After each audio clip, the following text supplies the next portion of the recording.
Welcome back to the Bible Exegete. In this video, we will look at the most important anachronisms in the book of Genesis. Watch the previous videos that begin this series where I explain what an anachronism is and the cohesiveness of the 5 Torah books. Just a heads up, we will only scratch the surface of the topic. I grouped the anachronisms in 4 categories. The first one is post-conquest anachronisms, or Genesis was written after the conquest of Canaan. I know this will be a shock for some, but please listen to the arguments. Genesis 12:8 mentions Bethel and Ai. These are later names that Moses couldn't have known. Ai is a name given to the city only when the Israelites try to conquer it. See Joshua 7 and 8. The name Hebron appears 5 times in Genesis. This is a name given also after the Israelite conquest. The old name Kiriath Arba is mentioned 3 times, but the new name Hebron is mentioned each time, showing that the author addresses to a post-conquest audience. Another important city name is Dan.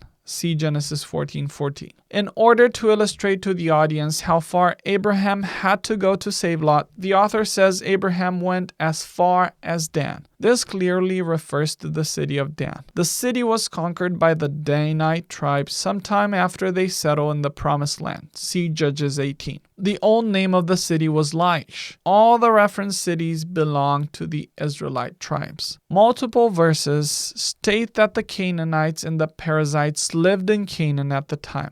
This also indicates a post-conquest writing of the book. If the book was written during Moses' life, the conquest wouldn't have taken place, so there was no need for such statements. In Genesis 40:15, Joseph says he was stolen from the land of the Hebrews. Canaan didn't belong to the Hebrews at the time of Joseph. This is another anachronism indicating that the authorship of Genesis is post-conquest. The second category of anachronisms. Genesis was written after the Philistines settled in Canaan. The sea peoples, known in the Bible as the Philistines, tried to invade Egypt during the reigns of Merneptah and Ramses III. That is late 13th and early 12th century BC. They settled in coastal Canaan probably after attacking Egypt during the reign of Ramses III. It's not very clear when they settled, but by the time of the writing of Genesis, they're prominent in their relationship with the Israelites. Genesis 10:14 mentions their origins in the nation's table. Genesis 21 talks about Abraham living in the land of the Philistines, and Genesis 26 about Isaac doing the same. Abraham lived hundreds of years before the sea people settled in Canaan. Philistines didn't control territory in Canaan at that time. They weren't in the Levant.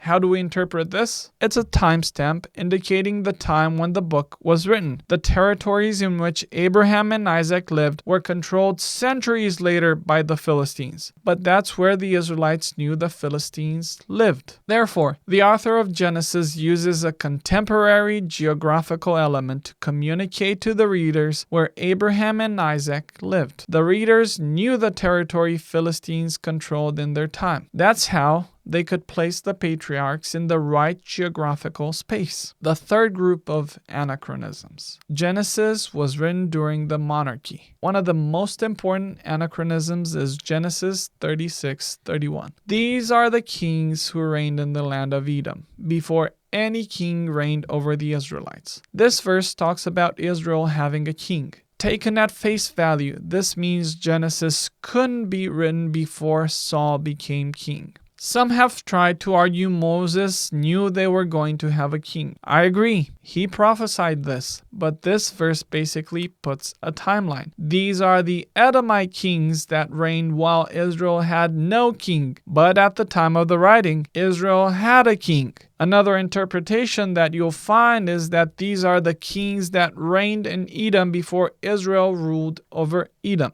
This first happens during David's reign. The simplest interpretation is the kings mentioned in Genesis 36 were the ones that reigned in Edom before Israel had a king. That means the earliest Genesis could be written is during Saul's reign. It's worth noting that the name Jerusalem is never mentioned in the Torah. The first time we find it is in Joshua. Melchizedek is called king of Salem in Genesis 14:18. This refers most likely to Jerusalem, but it probably reflects an older name for form. Moses prophesied in Deuteronomy 12 there will be a special worship place picked by God in the Promised Land. Yet, there is no reference to Jerusalem as the city where the temple would be built. The name Jerusalem does not appear at all in the 5 books. This indicates the books were written before David's 7th regnal year when he conquered Jerusalem. It was David's vision to turn Jerusalem into the political and religious capital, but the lack of the name Jerusalem indicates it wasn't the prominent city it became under David. There is much more I could say about the Edomite genealogy of Genesis 36, but I'll stop here because I don't want to lose you guys on the way. Based on these anachronisms found in Genesis, I place its writing in the form we have during Saul's reign. Please subscribe to the Bible Exegete if you want to keep track of the posted videos.